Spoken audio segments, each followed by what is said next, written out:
नमस्कार. RRC broadband internet high speed connection ज्यांनी use केलेलं आहे असे नामांकित म्हणजे डॅशिंग पर्सनॅलिटी आज आपल्या सोबत आहेत.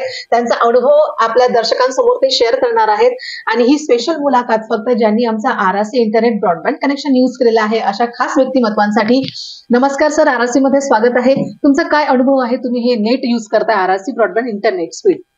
नमस्कार, मी प्राध्यापक डॉक्टर ज्ञानशील खंडेराव, इंग्रजी विभाग, सीताबाई कला वाणिज्य विज्ञान महाविद्यालय अकोला. आरआरसी नेटवर्क हे अकोल्यातील प्रसिद्ध असं चॅनल आहे. आरआरसी नेटवर्कने इंटरनेट वापरणाऱ्या ग्राहकांसाठी एक चांगली सुविधा उपलब्ध करून दिलेली आहे. सध्याच्या काळामध्ये इंटरनेट वापरताना अनेक अडचणी येतात, तर सामान्य ग्राहकांपासून तर प्रोफेशनल ग्राहकांपर्यंत सर्वांसाठी ही सेवा त्यांनी आता रिजनेबल रेटमध्ये उपलब्ध करून दिलेली आहे. मी जेव्हापासून हे इंटरनेट वापरतो तेव्हापासून मला कसल्याही प्रकारची अडचण येत नाही. मी जसं हे इंटरनेट वापरतो तसं तुम्ही सुद्धा वापरावं असं मी तुम्हाला आवाहन करतो. नक्कीच सरांनी उल्लेख केलेला आहे की कमी रेंजमध्ये हाय स्पीड इंटरनेट आपल्याला यूज करायला मिळते आहे. तेव्हा तुम्ही कसली वाट पाहताय? तुम्ही पण यावर्षी नक्कीच नवा प्लॅन नवीन वर्षी नक्कीच यूज करा.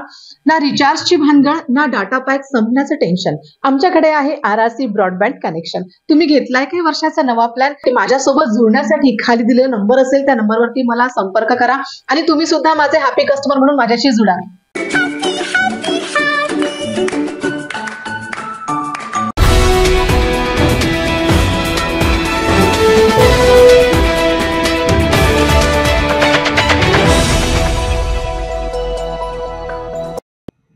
नमस्कार, आरआरसी नेटवर्कच्या लेटेस्ट बातमीपत्रात आपले स्वागत.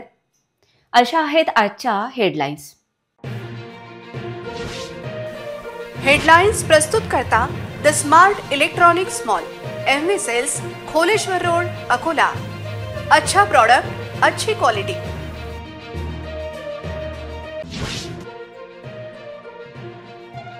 मंत्रिमंडळ विस्तारात अकोल्याचे रणधीर सावरकर यांचे नाव. राज्यमंत्री पद मिळण्याची शक्यता वाढली. ऊर्जा की क्रीडा, अनेकांना प्रश्न.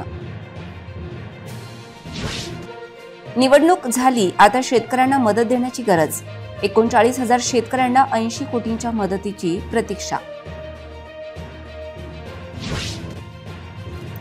जिल्ह्यातील अवैध सावकारांना चाप कोण लावणार? सहकार विभागाची बोटछेपी भूमिका. शेतकरी अडचणीत. दरवाढ तरी सुकामेव्याची वाढली मागणी. डिंकाचे पौष्टिक लाडू, तुरीच्या शेंगांची मागणी वाढली. आता सविस्तर बातम्या. अकोला पूर्व मतदारसंघाचे भाग्य आमदार रणधीर सावरकर यांच्या रूपाने उजळणार असल्याचे शुभ संकेत आहेत. इतकेच नाही तर सावरकर यांचा नवीन मंत्रिमंडळात ऊर्जा राज्यमंत्री म्हणून समावेश होण्याची शक्यता आहे. तसे झाल्यास जिल्ह्याचे पालकमंत्री देखील रणधीर सावरकर हेच राहतील. अकोला जिल्ह्याला त्यामुळे न्याय मिळेल. राज्याचे मुख्यमंत्री देवेंद्र फडणवीस यांचे विश्वसनीय म्हणून आमदार रणधीर सावरकर ओळखले जातात.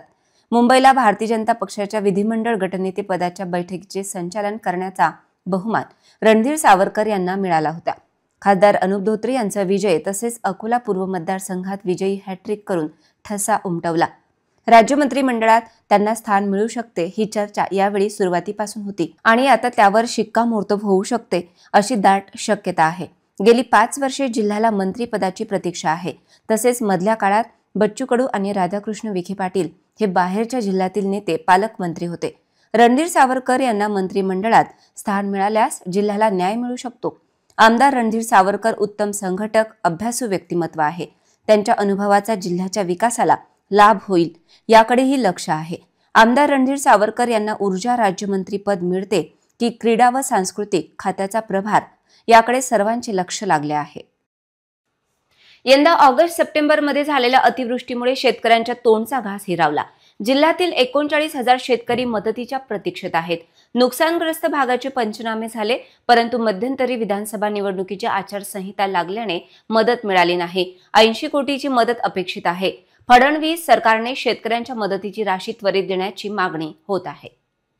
जिल्ह्यातील ज्या शेतकऱ्यांचे नुकसान झाले त्यात अकोला तालुक्याच्या 38 गावातील 11,972 शेतकरी असून 13,252.99 हेक्टर क्षेत्र बाधित झाले.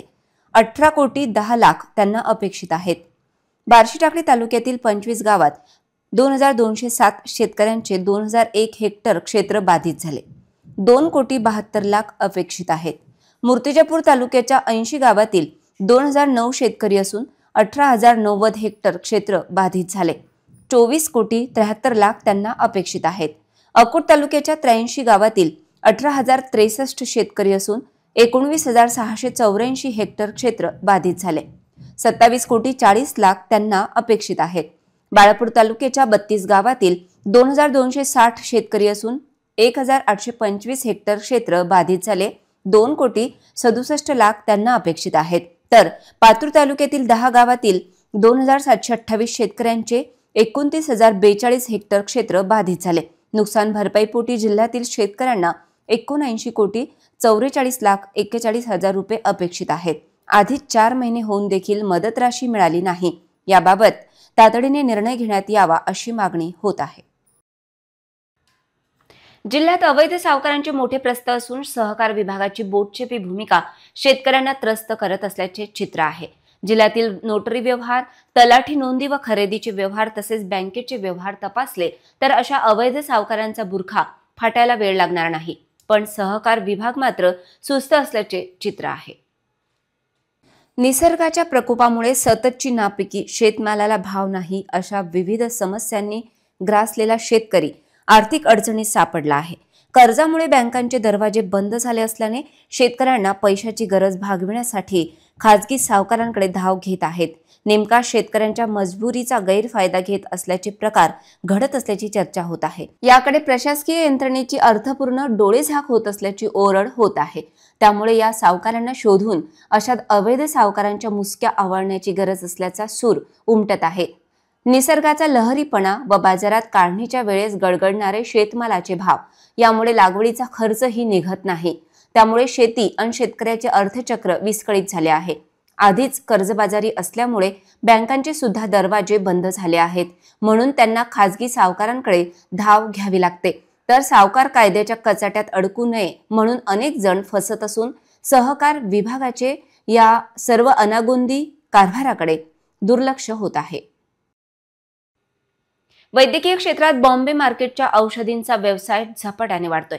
काही वर्षांपूर्वी शहरात मोजक्या दुकानांमध्ये सी ग्रेडची औषधी विक्रीला उपलब्ध होती. आता शहरातील अनेक काउंटरवर अशा बॉम्बे मार्केट औषधे धूमधडाक्यात विकली जात आहेत. वैद्यकीय क्षेत्रात बॉम्बे मार्केटच्या औषधींचा व्यवसाय झपाट्याने वाढतोय. मोठमोठे डॉक्टरही या व्यवसायाला पाठबळ देत असल्याची धक्कादायक माहिती समोर आली. शहरातील काही शॉप चालकांना या बोगस औषधी कंपन्यांनी हाताशी धरले आहे. डॉक्टरच्या सांगण्यावरून स्वतःचे नाव टाकूनही औषधीचे ब्रँड तयार करून देण्याचा उद्योग सध्या सुरू आहे. डॉक्टरने लिहून दिलेली औषधी विशिष्ट दुकानांशिवाय दुसरीकडे कुठेही मिळत नाही. याचा अर्थ असा की संबंधित औषधी 100% बॉम्बे मार्केटची असणार आहे. एखाद्या औषधीचे गुगलवर नावच येत नसेल तर 99% औषधी बोगस असावी असा अंदाज व्यक्त केला जात आहे. FDA कर्मचारी तपासणी करत नसल्याची ओरड होत आहे. नामांकित कंपन्या आपल्या उत्पादनावर QR कोड, बारकोड देतात. ते स्कॅन केले तर औषधीचा संपूर्ण तपशील आपोआप प्राप्त होतो. बॉम्बे मार्केटच्या औषधींवर असे काहीच नसते. इतरही घडामोडींचा आपण आढावा घेणार आहोत, मात्र छोट्याशा विश्रांतीनंतर. हटके संवाद. सध्या हल्ली ट्रेंड सुरू आहे सोशल मीडियावर बिझनेस शो ऑफ करण्याचा. तर त्या शो ऑफ करण्याविषयी रियालिटी मध्ये काय असतं याविषयी काय सांगाल जे आपल्याला बघतायत? बिझनेस शो ऑफ करणं ही एक चांगली गोष्ट आहे. म्हणजे बिझनेस काय तो शो ऑफ करणं चांगली गोष्ट आहे. पण असं शो ऑफ करणं की आम्ही बिझनेसमधून आज 20 लाखाची गाडी घेतली, आज आम्ही 1.5 लाखाचा मोबाईल घेतला, हे बिझनेसमधून आम्ही घेतलं, हे शो ऑफ करणं म्हणजे हे इन्फ्लुएन्सही करू शकतात लोकांना. पण ते इन्फ्लुएन्स करणं तितकं गरजेचं नाही वाटत मला. हे जे सध्या इंस्टाग्रामवर चालू आहे, गाड्या फिरवणं, मोबाईल दाखवणं, तर बिझनेस करत असताना तुम्ही मेन फोकस जे आहे ते तुमच्या बिझनेसवर असलं पाहिजे. आणि तुम्ही वापरा, तुम्ही सगळ्या गोष्टी ज्या आहेत ते वापरा. माझं त्याबद्दल हे मत नाही आहे की तुम्ही त्या गोष्टी यूज नाही केल्या पाहिजेत, पण तितकं त्या गोष्टीची तुम्हाला गरज आहे का? आज तुम्ही एक दुकान घेऊन बसले आहे, कपड्याचं दुकान घेऊन बसले आहेत. महाराष्ट्रामध्ये फार ट्रेंड आहे कपड्याच्या दुकानांचं. एक कपड्याचं दुकान टाकते, एक गाडी घेते, एक आयफोन घेते आणि पूर्ण इंस्टाग्रामवर पूर्ण माहोल, पूर्ण धुरधुराळा. हटके संवाद. विश्रांतीनंतर पुन्हा एकदा तुम्हा सर्वांचं हार्दिक स्वागत. परभणी जिल्ह्यात संविधानाच्या प्रतिकृतीची विटंबना करणाऱ्या समाजकंटकांवर कडक कारवाई करण्यात यावी म्हणून अकोला जिल्ह्यात विविध सामाजिक संघटना, वंचित बहुजन आघाडी आणि युवा मुक्ती आंदोलनकडून आज जिल्हाधिकारी कार्यालयासमोर निदर्शने करण्यात आली. परभणी जिल्ह्यात संविधानाच्या प्रतीचा अपमान करणाऱ्या समाजकंटकांवर कारवाई करण्यासाठी आज अकोला जिल्ह्यात विविध सामाजिक संघटनांनी जिल्हाधिकारी कार्यालयासमोर निदर्शने केली. कार्यकर्ते यावेळी मोठ्या संख्येने एकत्र आले होते. त्या घटनेला अनुसरून जिल्हाधिकारी यांना निवेदन देण्यात आले. युवा मुक्ती आंदोलन संघटनेने जिल्हाधिकारी कार्यालयाच्या बाहेर एक दिवसीय धरणे आंदोलन करण्यात आले. धरणे आंदोलनात महिला, पुरुष मोठ्या संख्येने सहभागी होते. तसेच वंचित बहुजन आघाडीकडून जिल्हाधिकारी यांना मागणीचे निवेदन सादर केले. पदाधिकारी, कार्यकर्ते यावेळी उपस्थित होते. अकोला महापालिकेत जन्म प्रमाणपत्र काढण्यासाठी नागरिकांची गर्दी दिसत आहे. अर्ज करताना महापालिकेच्या जन्म प्रमाणपत्र प्रदान करणाऱ्या वेबसाईटमध्ये तांत्रिक बिघाडामुळे जन्म प्रमाणपत्र मिळण्यात अडचण जात आहे. मात्र तरीही नागरिक जन्म प्रमाणपत्र प्राप्त करण्यासाठी अकोला महापालिकेत रांग लावत आहेत. राज्य शासनाच्या योजनाच नाही तर शालेय कामकाजासाठी जन्माचा दाखला आवश्यक असतो. मनपा क्षेत्रात राहणारे नागरिक जन्म प्रमाणपत्रासाठी गर्दी करीत आहेत. परंतु तांत्रिक अडचणीमुळे त्यांना त्रास सहन करावा लागतो आहे. अकोला महापालिकेतर्फे ज्या शासकीय वेबसाईटद्वारे जन्म प्रमाणपत्र दिले जातात त्या वेबसाईटमध्ये तांत्रिक बिघाड झालाय. त्यामुळे प्रमाणपत्र मिळाले नाही. जिल्ह्यातील शासकीय आणि खासगी रुग्णालयात मुलांच्या जन्माची माहिती योग्य रीतीने लिहिली जात नाही. त्यामुळे नाव दुरुस्तीसाठी नागरिकांना महापालिकेत चक्रा माराव्या लागत आहेत आणि दुसरीकडे तांत्रिक अडचणीमुळे नागरिकांना प्रतीक्षा करावी लागत आहे. संबंधित विभागाच्या वरिष्ठ अधिकाऱ्यांनी नागरिकांना होत असलेला त्रास दूर करण्यासाठी प्रयत्न करावा ही मागणी जोर धरत आहे. रोज लागणाऱ्या रांगा या महापालिकेचे अतिशय संथ काम असल्याचे चित्र अधोरेखित करत आहेत. इतरही घडामोडींचा आपण आढावा घेणार आहोत, मात्र छोट्याशा विश्रांतीनंतर. ना दर महिन्यात रिचार्जची भानगड, ना डाटा पॅक संपण्याचं टेन्शन. आमच्या घरी आहे RRC ब्रॉडबँड कनेक्शन. तुम्ही घेतलाय काही वर्षाचा नवा प्लॅन?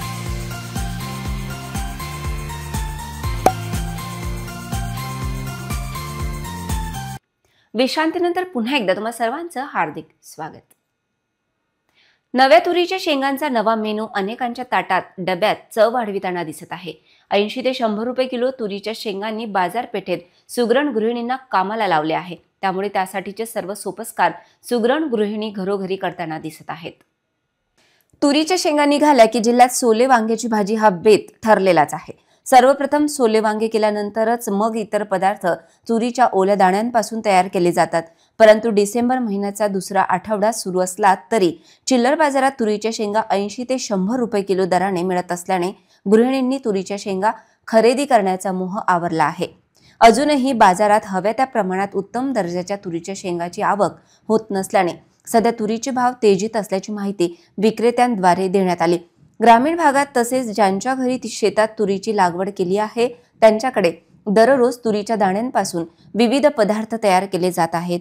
परंतु शहरात तसेच ज्यांच्याकडे तुरीच्या शेंगा सहज उपलब्ध नाहीत अशांना मात्र 100 रुपये किलो हा भाव बघून त्या खरेदी करायच्या की नाही असा विचार करावा लागतो. कोणताही खाद्यपदार्थ बनवण्यासाठी किमान 1 किलो तुरीच्या शेंगा हव्यात. या ताज्या तुरीच्या दाण्याचे काही सुगरण गृहिणी या कचोऱ्या देखील चविष्ट बनवितात. फक्त ज्यांना हे सोपस्कार करता येतात त्यांना अशा नव्या पदार्थांची चव चाखता येते. सुका मेव्याची मागणी वर्षभर असते, परंतु हिवाळ्यात लाडू तयार करण्यासाठी सुका मेवा मोठ्या प्रमाणात खरेदी केला जातो. थंडीच्या दिवसात सुका मेव्यापासून तयार केलेले पदार्थ प्रकृतीला पोषक असतात, त्यामुळे मागणी वाढलेली असते. तसेच सध्या सुका मेव्याचे दर 20 ते 30% वाढले आहेत. त्यामुळे ग्राहकांना खरेदी करताना विचार करावा लागत आहे. काही दिवसांपासून थंडी कमालीची वाढली आहे. 3 दिवसांपूर्वी किमान तापमान 11.8 अंशापर्यंत खाली आले होते. वाढत्या थंडीपासून बचावाचे मार्ग शोधले जात आहेत. सुका मेव्याचे पदार्थ रोग प्रतिरोधक क्षमता वाढविण्याचे कार्य करतात. तसेच पाठदुखी, सांधेदुखी असणाऱ्यासाठी सुका मेव्याचे लाडू उपयुक्त असतात. काजू, बदाम, मेथी, डिंक, खारीक, गोडंबी, शुद्ध तूप यापासून तयार करण्यात आलेले लाडू आरोग्यासाठी चांगले असतात. घराघरात लाडू तयार केले जातात. सुका मेव्याचे भाव 4 महिन्यांपासून वाढल्याने खिशाला कात्री लागणार आहे. बाजारात काजू 940 रुपये किलो, बदाम 750 रुपये किलो, गोडंबी 1400 रुपये किलो, किसमिस 220 रुपये किलो, खोबरे 180 रुपये किलो, अक्रोड 540 रुपये किलो, खारीक 200 रुपये किलोने उपलब्ध होत आहेत. गेल्या वर्षी 700 किलोने मिळणारा काजू आज 940 रुपये किलो झाला. बदाम 600 रुपये वरून 750 रुपये तर 1000 रुपये वरून किलोने मिळणारी गोळंबी आज 1400 रुपये किलोने खरेदी करावी लागत आहे. वाढलेले दर इतके महत्त्वाचे नाही जितके ते घरी तयार केलेले लाडू आहेत की बाहेरचे रेडीमेड लाडू आहे असा प्रश्न कायम असतो. पुन्हा एक नजर टाकूया आजच्या प्रमुख घडामोडींवर. हेडलाइन्स प्रस्तुत करता the smart electronics mall, MV sales, Kholeshwar road, Akola. अच्छा प्रोडक्ट, अच्छी क्वालिटी.